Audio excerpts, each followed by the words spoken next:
नमस्कार दोस्तों, स्वागत है बीए सेकंड सेमेस्टर की ज्योग्राफी की सेकंड क्लास में। जी हाँ दोस्तों, हमने पहला पार्ट पहले ही जो ह्यूमन ज्योग्राफी का डाल चुके हैं। ये आपका सेकंड पार्ट है, तो आपको सबसे पहले फर्स्ट पार्ट देख लेना चाहिए, उसके बाद फिर सेकंड पार्ट आपको देखना चाहिए। और ये क्वेश्चन काफ़ी मोस्ट इम्पोर्टेंट हैं। हमने पहले पार्ट में 100 MCQs कराए हैं और सेकंड पार्ट में भी हम 100 MCQs कराएंगे और थर्ड पार्ट में भी 100 MCQs कराएंगे। लेकिन इसके बाद हम लाइव या तो लाइव रखेंगे या फिर मतलब ऑफलाइन रिकॉर्डेड वीडियो डाल देंगे, जिसको हम सभी क्वेश्चनों को एक साथ लेकर जो कि आपका महामैराथन रिवीजन कराएंगे। उसमें जो कुछ नए क्वेश्चन जोड़ देंगे जो कि आपके लिए काफ़ी इम्पोर्टेंट होंगे, तो उनको भी जोड़ देंगे। और जो आपके रिवीजन के तौर पर रहेगी क्लास, उसको हम कल शाम को कराएंगे। कल शाम तक उसको हम या तो चैनल पर डाल देंगे या फिर कल दोपहर तक, जैसे भी हमको टाइम मिलेगा उसको भी हम डाल देंगे महामैराथन को। ये इसलिए है, इसमें हम थोड़ा आराम से कराएंगे, उसमें केवल आपको ऑप्शन बताया जाएगा और क्वेश्चन पढ़ा जाएगा। तो देखेंगे पहला क्वेश्चन क्या है। पहला क्वेश्चन है आपका जनसांख्यिकीय लाभांश का संबंध जनसंख्या के किस आयु वर्ग से होता है। तो किस आयु वर्ग से होता है, इस क्वेश्चन का सही आंसर है 15 से 59 वर्ष के आयु वर्ष में। ऑप्शन बी इस क्वेश्चन का सही आंसर हो जाएगा। अगला क्वेश्चन देखेंगे, वर्तमान में 2026 के नवीनतम आंकड़ों के अनुसार विश्व में सर्वाधिक जनसंख्या वाला देश कौन सा है। तो इस समय आंकड़े के अनुसार भारत होना चाहिए, लेकिन पुराने आंकड़ों के अनुसार चीन है। तो इस क्वेश्चन का सही आंसर ऑप्शन सी हो जाएगा। अगला क्वेश्चन देखेंगे, क्वेश्चन नंबर 3 है, प्रवास का जो गुरुत्वाकर्षण मॉडल है ग्रेविटी मॉडल ऑफ माइग्रेशन किसने प्रस्तुत किया था। तो ये किसने प्रस्तुत किया था, WJ रेली ने किया था। ऑप्शन बी इस क्वेश्चन का सही आंसर हो जाएगा। अगला क्वेश्चन है, किसी देश से कुशल और शिक्षित लोगों का दूसरे देश में जाकर बसना किस प्रकार का प्रवास कहलाता है। तो यह किस प्रकार का प्रवास कहलाता है, इसका सही अंतर्राष्ट्रीय प्रवास। ऑप्शन सी इस क्वेश्चन का सही आंसर हो जाएगा। अगला क्वेश्चन देखेंगे, क्वेश्चन नंबर 5 है आपका, अल्प जनसंख्या यानी अंडर पॉपुलेशन की स्थिति में उपलब्ध संसाधनों का क्या होता है। इस क्वेश्चन का करेक्ट आंसर हो जाएगा, संसाधनों का पूरा उपयोग नहीं हो पाता। ऑप्शन बी इस क्वेश्चन का करेक्ट आंसर हो जाएगा। माल्थस के अनुसार 106 क्वेश्चन है। माल्थस के अनुसार यदि जनसंख्या वृद्धि को नहीं रोका गया तो इसे कौन नियंत्रित करेगा। तो इस क्वेश्चन का सही आंसर क्या हो जाएगा। ऑप्शन बी, प्रकृति या बीमारी, अकाल, युद्ध के माध्यम से। ऑप्शन बी इस क्वेश्चन का सही आंसर हो जाएगा। अगला क्वेश्चन नंबर 7 है, प्रवास को प्रभावित करने वाले कारक में क्या शामिल हैं। तो प्रवास को जो प्रभावित करने वाले कारक में उसमें क्या शामिल होता है, इसका सही आंसर है रोजगार के बेहतर अवसर और उच्च जीवन स्तर। ऑप्शन सी इस क्वेश्चन का करेक्ट आंसर हो जाएगा। अगला क्वेश्चन देखेंगे, क्वेश्चन नंबर 8 है आपका, विश्व का सबसे कम सघन बसा हुआ महाद्वीप कौन सा है। सबसे कम बसा हुआ यानी जगह जगह पर बस्ती नहीं होती, जैसे मिलावट वाले घर नहीं हैं। तो इसका सही आंसर क्या हो जाएगा। क्वेश्चन नंबर 108 का राइट आंसर है ऑस्ट्रेलिया। ऑप्शन सी इस क्वेश्चन का सही आंसर हो जाएगा। अगला क्वेश्चन है, जनकांकीय संक्रमण की द्वितीय अवस्था में जनसंख्या की वृद्धि दर कैसी होती है। तो जो जनकांकीय संक्रमण की द्वितीय अवस्था में जनसंख्या वृद्धि दर कैसी होती है, इस क्वेश्चन का करेक्ट आंसर क्या हो जाएगा। इस क्वेश्चन का करेक्ट आंसर है ऑप्शन बी, बहुत तेज़ी से होती है यानी बहुत तेज़ी से बढ़ती है। अगला क्वेश्चन हो जाएगा 110 है, अत्यधिक जनसंख्या का सबसे बड़ा नकारात्मक प्रभाव किस पर पड़ता है। अत्यधिक जनसंख्या का जो सबसे बड़ा नकारात्मक प्रभाव है वह किस पर पड़ेगा। इसका सही आंसर है प्राकृतिक संसाधनों और पर्यावरण पर। ऑप्शन बी इस क्वेश्चन का करेक्ट आंसर हो जाएगा। अगला क्वेश्चन देखेंगे, ग्रामीण बस्तियों के गुच्छित होने का सबसे प्रमुख कारण क्या हो सकता है। तो इसका प्रमुख कारण क्या हो सकता है, इसका सही आंसर हो जाएगा सुरक्षा की भावना और जल स्त्रोतों की उपलब्धता। ऑप्शन बी इसका सही आंसर हो जाएगा। अगला क्वेश्चन है, भारत की जनगणना के अनुसार संवैधानिक नगर के अलावा जनगणना नगर घोषित यानी जो सेंसस टाउन हैं घोषित होने की न्यूनतम जनसंख्या कितनी होनी चाहिए। तो इस क्वेश्चन का सही आंसर हो जाएगा 50 मतलब 5000। ऑप्शन बी इस क्वेश्चन का सही आंसर होना चाहिए। जनगणना नगर 5,000 नहीं। तो मुझे ये क्वेश्चन में थोड़ा त्रुटि लग रही है। इस क्वेश्चन का सही आंसर 10,000 से लेकर 5,000 होता है, 50,000। तो इस क्वेश्चन का सही आंसर होना चाहिए 50,000 संवैधानिक नगर, स्टेट्यूटरी टाउन यानी संसद जनगणना नगर। तो एक बार इस क्वेश्चन पर आपको रिसर्च कर लेनी है। 112 क्वेश्चन पर इस क्वेश्चन का सही आंसर देख लेना है। इस क्वेश्चन का जो नगर की जो जनसंख्या बताई जाती है हमारे यहाँ पर 10,000 से लेकर 50,000 तक। कस्बे की जनसंख्या है ये 5,000 हो सकती है, कस्बे की जनसंख्या जिसे हम टाउन कहते हैं। तो 5,000 ठीक है अगर टाउन है तो। अगर नगर है तो नगर की तो जनसंख्या 10,000 से लेकर 50,000 होती है। अगला क्वेश्चन देखेंगे। क्वेश्चन नंबर आपका 113 क्वेश्चन है। मरुस्थलीय और शुष्क क्षेत्रों में घर बनाने के लिए मुख्य रूप से किस सामग्री का उपयोग किया जाता है? तो किस सामग्री का उपयोग किया जाता है? इस क्वेश्चन का सही आंसर है मिट्टी और पत्थर का। ऑप्शन सी इस क्वेश्चन का करेक्ट आंसर हो जाएगा।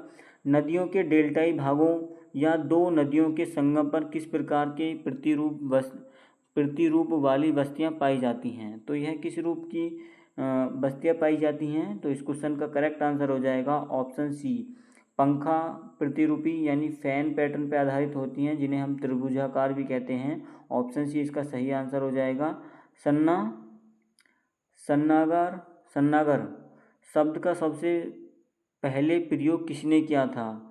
सन्नागर का जो नगर है या सन्नागर, अरे यार इतनी गलती मत करें। हाँ, सन्नगर का जो शब्द है, सन्नगर शब्द है, इस शब्द की जो सबसे पहले प्रयोग किया था वह किसने किया था? इस क्वेश्चन का करेक्ट आंसर है पैट्रिक गैडिस ने किया था। ऑप्शन ए इस क्वेश्चन का सही आंसर हो जाएगा। अगला क्वेश्चन देखेंगे, उसके लिए थोड़ा माफ़ी चाहेंगे। अगला क्वेश्चन है आपका 116 क्वेश्चन है। देखो 12:38 हो रही हैं और मैं आपके लिए क्लास रिकॉर्ड कर रहा हूँ क्योंकि आपका 17 जून को एग्ज़ाम है ह्यूमन ज्योग्राफी का 14वीं चरण सिंह विश्वविद्यालय का। और ये क्लास 14वीं चरण सिंह विश्वविद्यालय के लिए बल्कि नहीं सभी यूनिवर्सिटीज़ के लिए है जिनमें ह्यूमन ज्योग्राफी टाइटल है, चाहे किसी भी सेमेस्टर में हो ये टाइटल, उनके लिए जो क्लास है सफिशिएंट है और मतलब इम्पोर्टेंट भी है। अगला क्वेश्चन देखेंगे। क्वेश्चन नंबर 116 है और हाँ देखो 12 बजने वाले हैं, 12:30 का 12:40 होने वाली हैं। तो यार देखो मैं रात के 12:40 में क्लास रिकॉर्ड कर रहा हूँ, कम से कम आधे घंटा इसमें लग जाएगा। तो मुझे नहीं लगता कि आपको चैनल सब्सक्राइब कर लेना चाहिए, क्योंकि आप लोग यार चैनल सब्सक्राइब ही नहीं करते हो। तो आप चैनल ज़रूर सब्सक्राइब कर लीजिएगा। इतने एफर्ट हम लगा रहे हैं तो थोड़े एफर्ट आप खुद भी लगा सकते हो। अगला क्वेश्चन देखेंगे। क्वेश्चन नंबर 116 है। मैदानी क्षेत्रों में बाढ़ से बचने के लिए बस्तियां आमतौर पर कहाँ बसाई जाती हैं? तो वह कहाँ पर बसाई जाती हैं?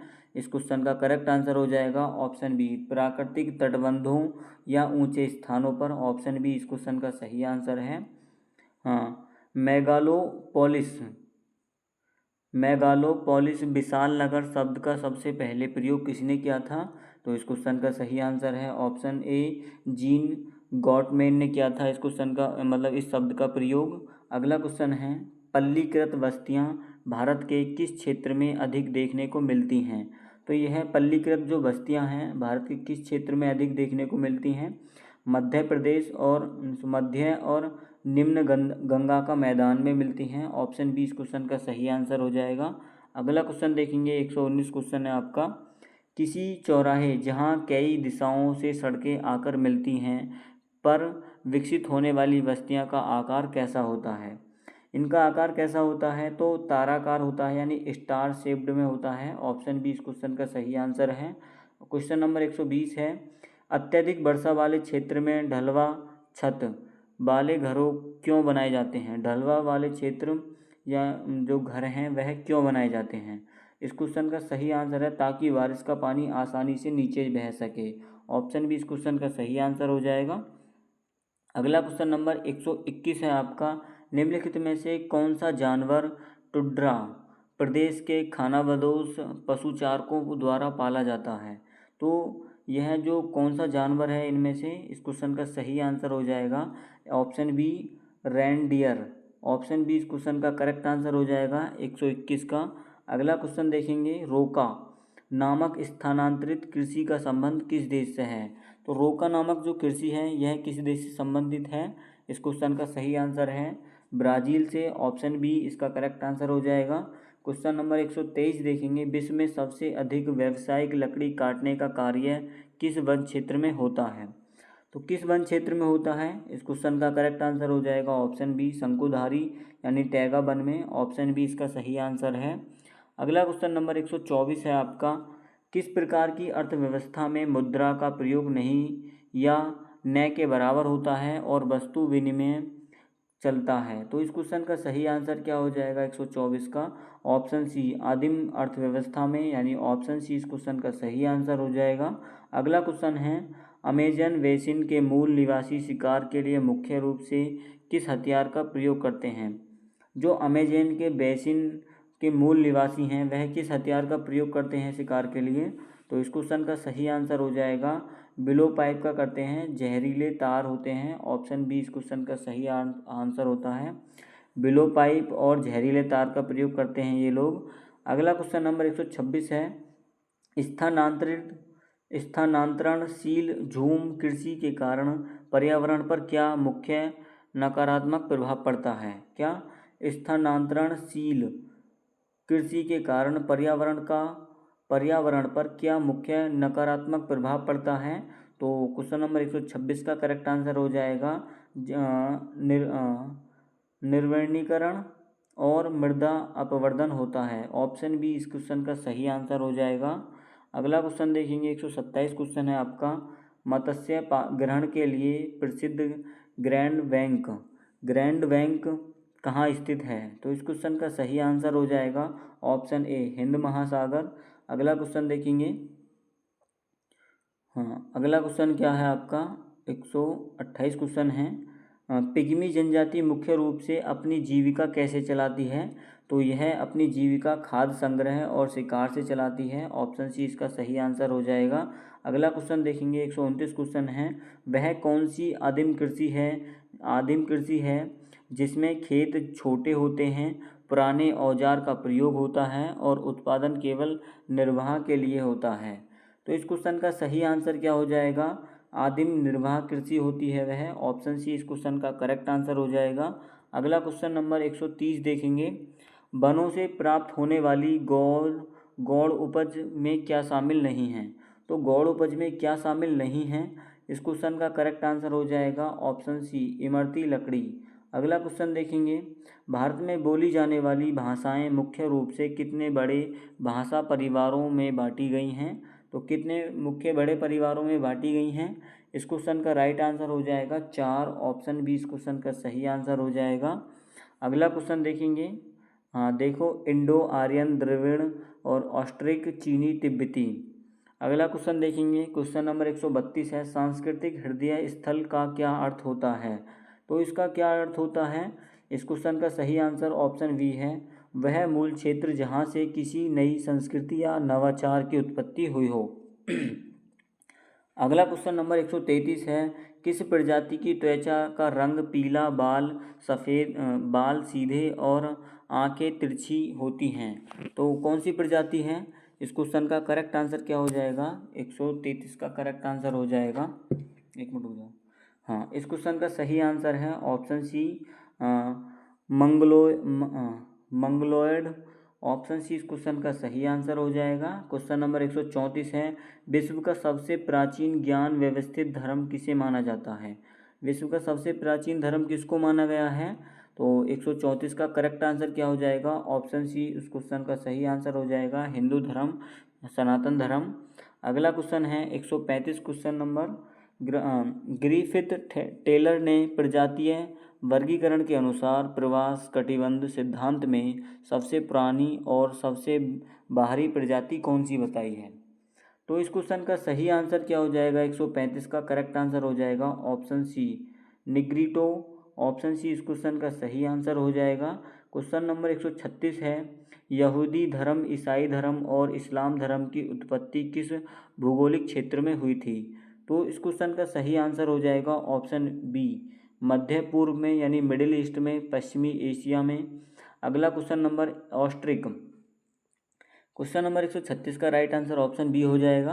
अगला क्वेश्चन 137 है, ऑस्ट्रिक भाषा परिवार की भाषाएं जैसे मुंडारी, संथाली भारत में मुख्य रूप से किनके द्वारा बोली जाती हैं? तो किनके द्वारा बोली जाती हैं? इस क्वेश्चन का सही आंसर है मध्य और पूर्वी भारत की जनजातियों के द्वारा। ऑप्शन सी इस क्वेश्चन का सही आंसर हो जाएगा। क्वेश्चन नंबर अगला देखेंगे, 138 क्वेश्चन है आपका, वह प्रक्रिया जिसमें दो अलग अलग संस्कृतियां लंबे समय तक संपर्क में रहने के कारण आपस में मिल जाती हैं क्या कहलाती हैं? तो इस क्वेश्चन का सही आंसर हो जाएगा ऑप्शन बी, पर संस्कृति ग्रहण। ऑप्शन बी इस क्वेश्चन का सही आंसर हो जाएगा। अगला क्वेश्चन देखेंगे, मानव प्रजाति का वर्गीकरण मुख्य रूप से किस आधार पर होता है? तो किस आधार पर होता है? इस क्वेश्चन का सही आंसर है शारीरिक लक्षण के आधार पर। ऑप्शन सी इस क्वेश्चन का सही आंसर है, जैसे रंग, बाल, कपाल आदि। अगला क्वेश्चन देखेंगे, अंग्रेजी, स्पेनिश, रूसी और हिंदी भाषाएं किस एक बड़े भाषा परिवार का हिस्सा है? तो किस एक बड़े परिवार का हिस्सा है ये? तो यह इंडो यूरोपीय का हिस्सा है। ऑप्शन बी इसका सही आंसर हो जाएगा। अगला क्वेश्चन देखेंगे, 141 क्वेश्चन है आपका, एस्किमो द्वारा बर्फ पर चलाई जाने वाली बिना पहिए की गाड़ी को क्या कहते हैं? तो बिना पहिए की जो गाड़ी होती है उसको क्या कहा जाता है? इसका सही आंसर हो जाएगा स्लेज। ऑप्शन बी इसका सही आंसर हो जाएगा। अगला क्वेश्चन है, कालाहारी मरुस्थल में रहने वाले बुशमैन पानी इकट्ठा करने और रखने के लिए किस पक्षी के अंडे के खोल का उपयोग करते हैं? तो ये किसका उपयोग करते हैं? इसका सही आंसर है शुतुरमुर्ग के अंडे का। Option C. अगला क्वेश्चन देखेंगे, क्वेश्चन नंबर 143 है आपका, मसाई जनजाति के लोग अपने पालतू जानवरों विशेषकर गाय के किस किस उत्पाद को बहुत पवित्र मानते हैं और उसे पीते हैं? तो इस क्वेश्चन का राइट आंसर क्या हो जाएगा? ऑप्शन बी, गाय का रक्त और दूध का मिश्रण, यानी ऑप्शन बी इस क्वेश्चन का सही आंसर है। अगला क्वेश्चन देखेंगे, क्वेश्चन नंबर 144 है, कांगो बेसिन पिग्मी लोग पेड़ों पर अपनी झोंपड़ियाँ बनाते हैं, इसके पीछे मुख्य कारण क्या है? तो इसके पीछे जो मुख्य कारण है वह जहरीले कीड़े, सांपों और जंगली जानवरों से बचने के लिए है। ऑप्शन बी इसका सही आंसर है। किग्रिज जनजाति के लोग मध्य एशिया में मुख्य रूप से क्या पालते हैं? तो वह क्या पालते हैं? इसका सही आंसर हो जाएगा क्वेश्चन नंबर 145 का घोड़े और भेड़। ऑप्शन बी इसका सही आंसर है। अगला क्वेश्चन नंबर 146 है आपका, एस्किमो सर्दियों में बर्फ़ के घर यानी इग्लू में रहते हैं, तो गर्मियों में उनके द्वारा बनाए गए चमड़े के तंबू को क्या कहते हैं? इनके द्वारा जो गर्मियों में बनाए गए चमड़े के तंबू होते हैं उनको हम क्या कहते हैं? तो इसका सही आंसर है ट्यूपिक, यानी ऑप्शन सी इसका सही आंसर है। मसाई जनजाति का समाज किस प्रकार का होता है? 147 का राइट आंसर हो जाएगा ऑप्शन बी, पितृसत्तात्मक। अगला क्वेश्चन देखेंगे, पिग्मी जनजाति के लोग मुख्य रूप से किस भाषा समूह की भाषा बोलते हैं? तो वह कौन सी भाषा समूह की भाषा बोलते हैं? इस क्वेश्चन का सही आंसर है बंटू। ऑप्शन बी इसका सही आंसर हो जाएगा। अगला क्वेश्चन नंबर 149 है, बुशमैन जनजाति का मुख्य शिकार क्या होता है? तो इसका मुख्य शिकार होता है हिरण, बारहसिंगा और शुतुरमुर्ग। ऑप्शन सी इसका सही आंसर है। क्वेश्चन नंबर 150 में, सेमांग जनजाति मुख्य रूप से किस प्रकार के हथियारों से शिकार करती है? तो किस प्रकार के हथियारों से शिकार करती है? तो इसका सही आंसर है ब्लोपाइप, ऑप्शन बी, और जहर बुझे तीर होते हैं। भील जनजाति का प्रसिद्ध भगोरिया हाट उत्सव मुख्य रूप से किस राज्य में मनाया जाता है? तो इस क्वेश्चन का सही आंसर है ऑप्शन बी, मध्य प्रदेश में मनाया जाता है। अगला क्वेश्चन देखेंगे, थारू जनजाति में प्राचीन काल में कौन सी प्रथा अधिक प्रचलित थी जो अब कम हो गई है? तो इस क्वेश्चन का सही आंसर क्या हो जाएगा? 152 का जो करेक्ट आंसर हो जाएगा ऑप्शन बी इसका सही आंसर हो जाएगा बदला विवाह। अगला क्वेश्चन देखेंगे, नागा जनजाति पहाड़ी ढलानों पर मुख्य रूप से किस रूप में किस प्रकार की कृषि करती है? तो नागा जनजाति के पहाड़ी क्षेत्रों यानी ढलानी क्षेत्रों पर किस प्रकार की खेती करती है? तो इस क्वेश्चन का सही आंसर हो जाएगा 153 का सीढ़ीदार और झूम खेती, ऑप्शन बी। गौड़ शब्द की उत्पत्ति किस भाषा के कोंडा शब्द से मानी जाती है, जिसका अर्थ पहाड़ होता है? इसका राइट आंसर हो जाएगा ऑप्शन बी, तेलुगु शब्द, तेलुगु भाषा के शब्द से मानी जाती है इसकी उत्पत्ति। अगला क्वेश्चन देखेंगे, 155 क्वेश्चन है, संताली भाषा को भारतीय संविधान की किस अनुसूची में शामिल किया गया था? तो कौन सी अनुसूची में शामिल किया गया था? इसका सही आंसर है ऑप्शन सी, 8वीं अनुसूची में। भोटिया भोटिया जनजाति जो ग्रीष्म काल में पहाड़ों के ऊपर और शीतकाल में घाटियों में आ जाती है, उनकी यह प्रक्रिया क्या कहलाती है? तो इस क्वेश्चन का राइट आंसर हो जाएगा ऑप्शन बी, ऋतु प्रवास। अगला क्वेश्चन देखेंगे, यानी वो मौसम के अनुसार प्रवास करते हैं। अगला क्वेश्चन है, हिमाचल प्रदेश की गद्दी जनजाति मुख्य रूप से किस पशु का पालन करती है? तो इस क्वेश्चन का राइट आंसर हो जाएगा भेड़ बकरी, ऑप्शन सी। अगला क्वेश्चन देखेंगे, थारू जनजाति के लोग स्वयं को किस वंश का वंशज यानी मानते हैं? तो राजपूत मानते हैं। तो इस क्वेश्चन का राइट आंसर क्या हो जाएगा? 158 का जो राइट आंसर है ऑप्शन बी, इस क्वेश्चन का राइट आंसर हो जाएगा किरात वंश या महाराणा प्रताप के वंश से। अगला क्वेश्चन देखेंगे, भारत में जनजातीय जनसंख्या एसटी सबसे बड़ा प्रतिशत कुल जनसंख्या के अनुपात में राज्यों में कहाँ पाया जाता है? तो यह कहाँ पर पाया जाता है? इसका सही आंसर है मिजोरम में, ऑप्शन बी। अगला क्वेश्चन देखेंगे, क्वेश्चन नंबर 160 है आपका, संथाल जनजाति का मुख्य निवास क्षेत्र संथाल परगना वर्तमान में किस राज्य में स्थित है? तो ये वर्तमान में जो झारखंड में स्थित है, ऑप्शन सी इसका सही आंसर है। प्रिंसिपल ऑफ ह्यूमन ज्योग्राफी नामक पुस्तक किसने लिखी थी? तो इस क्वेश्चन का राइट आंसर क्या हो जाएगा? इस क्वेश्चन का राइट आंसर हो जाएगा ऑप्शन सी,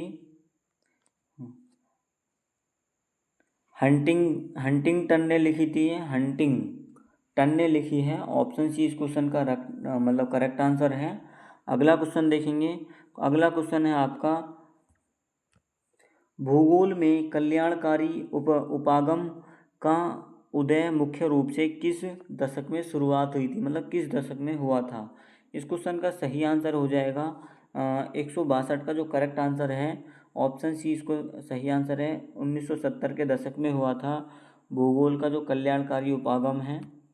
अगला क्वेश्चन देखेंगे, क्वेश्चन नंबर 163 है आपका, भूगोल ज्योग्राफी शब्द सबसे पहले प्रयोग किस यूनानी विद्वान ने किया था? तो इस क्वेश्चन का राइट आंसर हो जाएगा ऑप्शन ए, इरेटो स्थानिज। अगला क्वेश्चन है 164 क्वेश्चन है आपका, प्राचीन भारतीय साहित्य पुराणों में विश्व को मुख्य रूप से कितने महाद्वीपों या द्वीपों में विभाजित किया गया है?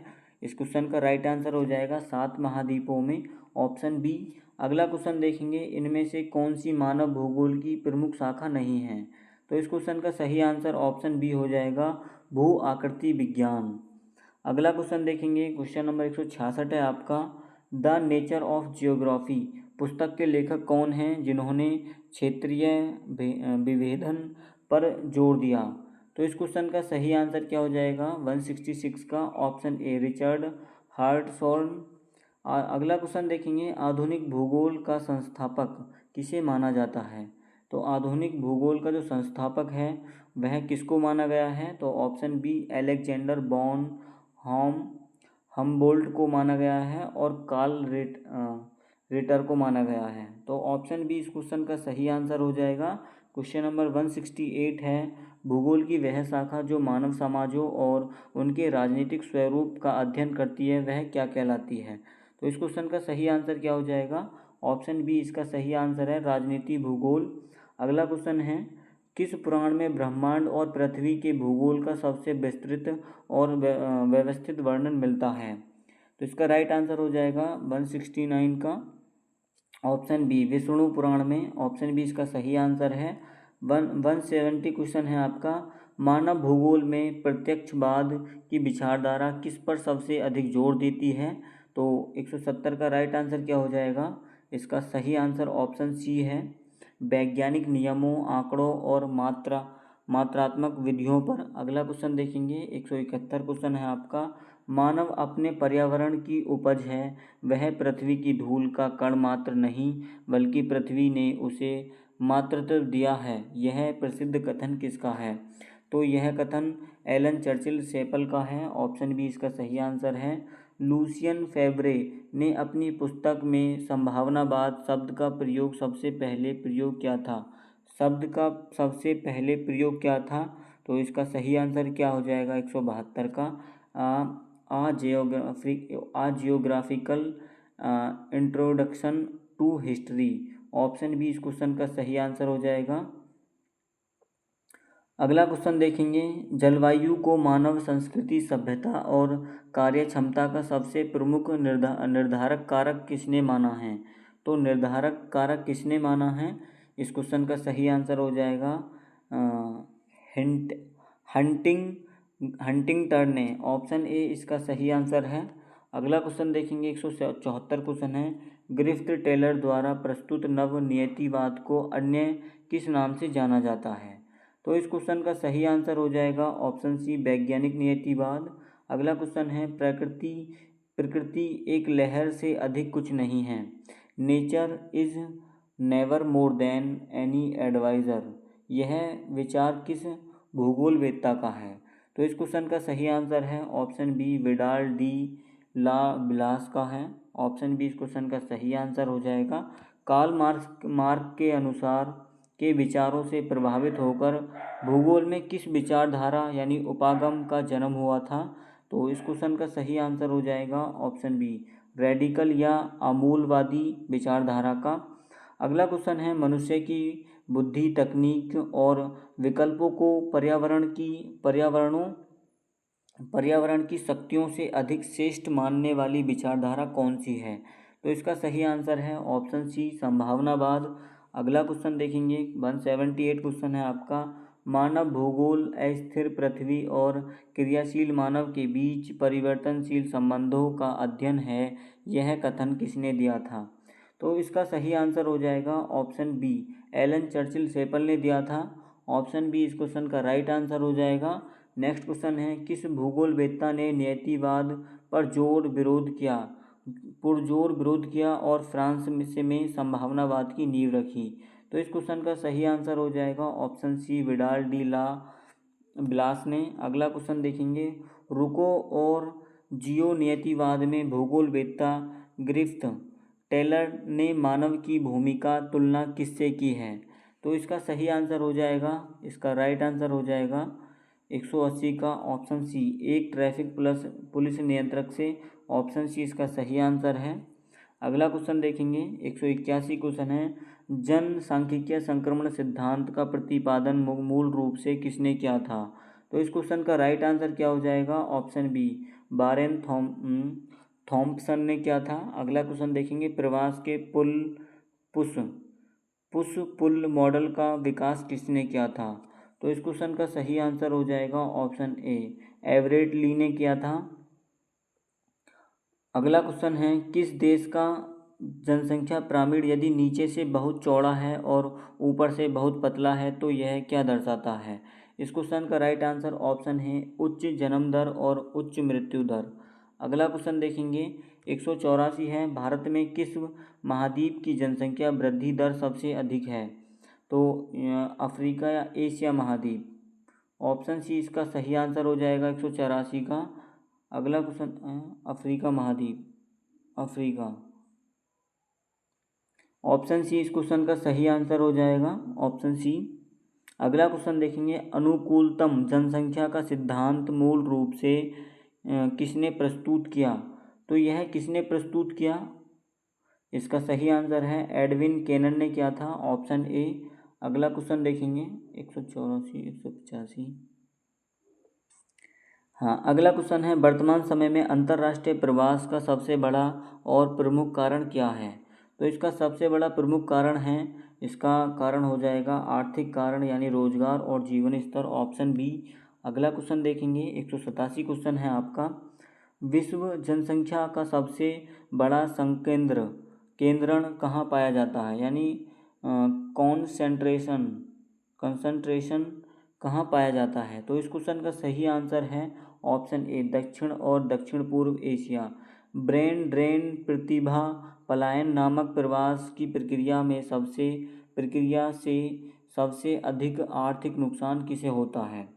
तो किसे होता है सबसे आर्थिक नुकसान, तो विकासशील या मूल देशों को। ऑप्शन सी इसका सही आंसर हो जाएगा।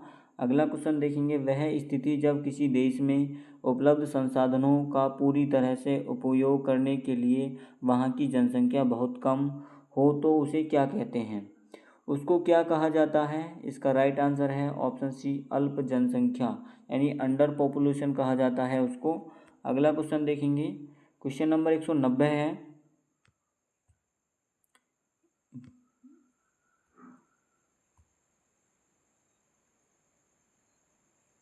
हाँ, अगला क्वेश्चन है, जनगणना 2011 के अनुसार भारत की जनसंख्या घनत्व कितना है। तो भारत का जो जनसंख्या घनत्व है वह कितना है। तो इसका सही आंसर क्या हो जाएगा 190 का, ऑप्शन बी 382 व्यक्ति प्रति वर्ग किलोमीटर। ऑप्शन बी इसका सही आंसर हो जाएगा। ग्रामीण बस्तियों में चौक पट्टी या आयतकार प्रतिरूप मुख्य रूप से कहाँ विकसित होता है। तो इसका सही आंसर हो जाएगा ऑप्शन सी, समतल मैदानी भागों में जहां सड़कें समकोण काटती हैं। अगला क्वेश्चन देखेंगे, अगला क्वेश्चन है, नगरीकरण यानी अर्बनाइजेशन के स्तर को मापने का सबसे प्रमुख आधार क्या माना जाता है। तो इस क्वेश्चन का राइट आंसर हो जाएगा 182 का, ऑप्शन बी इसका राइट आंसर हो जाएगा, कुल जनसंख्या में शहरी जनसंख्या का प्रतिशत। अगला क्वेश्चन देखेंगे, क्वेश्चन नंबर 193 है। हाँ, 193 क्या है, भारत में किसी बस्ती को नगर का दर्जा देने के लिए पुरुषों की कितनी प्रतिशत क्रियाशील जनसंख्या और गैर कृषि कार्यों में लगी होनी चाहिए। तो इसका सही आंसर क्या हो जाएगा 193 का, 75%, ऑप्शन सी। मलिन बस्तियों या झुग्गियों झोपड़ियों का तीव्र विकास मुख्य रूप से किसका प्रत्यक्ष परिणाम है। तो इस क्वेश्चन का राइट आंसर हो जाएगा ग्रामीण से शहरी क्षेत्रों की ओर तीव्र प्रवास, ऑप्शन बी। अगला क्वेश्चन देखेंगे, क्वेश्चन नंबर 195 है। एक ऐसा नगर जो मुख्य रूप से किसी विशेषकर कारखाने या उद्योग की स्थापना के कारण विकसित होता है तो उसे क्या कहते हैं। इस क्वेश्चन का राइट आंसर हो जाएगा औद्योगिक नगर। अगला क्वेश्चन देखेंगे, कस्बा टाउन गांव विलेज के बीच अंतर करने वाला सबसे प्रमुख आधार क्या होता है। तो इस क्वेश्चन का राइट आंसर हो जाएगा 196 का, आर्थिक गतिविधियां का प्रकार, ऑप्शन सी। अगला क्वेश्चन है, भारत में सीढ़ी नुमा बस्तियां मुख्य रूप से किस भौतिक क्षेत्र में पाई जाती हैं। तो 197 का राइट आंसर हो जाएगा ऑप्शन सी, हिमालय और पर्वतीय क्षेत्रों में। अगला क्वेश्चन देखेंगे, क्वेश्चन नंबर 198 है। मध्य एशिया के खानाबदोश पशुचारकों जैसे कि ग्रीज द्वारा पशुओं की खाल से बनाए जाने वाले गोल तंबू को क्या कहते हैं। तो उनको युर्त कहा जाता है, और नहीं, 198 का सही आंसर ऑप्शन बी है, युर्त। अगला क्वेश्चन देखेंगे, झील या तालाब के चारों ओर घर बनाने से किस प्रकार की ग्रामीण बस्तियां प्रतिरूप विकास होता है। तो इसका सही आंसर हो जाएगा 199 का राइट आंसर हो जाएगा, ऑप्शन बी इसका सही आंसर है, वृत्ताकार प्रतिरूप। अगला क्वेश्चन हो जाएगा 200 क्वेश्चन है आपका। एस्किमो जनजाति द्वारा गर्मियों में शिकार के समय उपयोग किए जाने वाले कैरिबू के चमड़े से बने तंबू को क्या कहते हैं। तो उसे ट्यूपिक कहा जाता है। क्वेश्चन नंबर 200 का राइट आंसर ऑप्शन बी है। तो साथियों, आपके 200 क्वेश्चन ज्योग्राफी के, ह्यूमन ज्योग्राफी के कंप्लीट हो चुके हैं और 100 क्वेश्चन और बचे हैं। रात के 1 बज रहे हैं, तो हम इन 100 क्वेश्चन की जो क्लास है उसको भी अभी रिकॉर्ड करेंगे। और कल 16 जून है और 17 जून को आपका इसका एग्ज़ाम है। तो आप हमें कमेंट बॉक्स में बताएंगे आपको क्लास कैसी लगी और क्वेश्चन कैसे लगे और आपके कुछ समझ में आया भी है या भी नहीं। और आपको किसी स्पेसिफिक यानी किसी भी सब्जेक्ट के लिए क्लास चाहिए तो कमेंट बॉक्स में बता सकते हैं। और आपने अभी तक हमारे चैनल को सब्सक्राइब नहीं किया तो चैनल को सब्सक्राइब कर लीजिएगा और बेल आइकन को प्रेस के लिए कर लीजिएगा और अपने दोस्तों के साथ चैनल को शेयर ज़रूर कर दीजिएगा। तो क्लास कंप्लीट है, अगली रिकॉर्ड करते हैं, फिर अगली में बाकी बातें करेंगे। तब तक के लिए जय हिंद, जय भारत, धन्यवाद।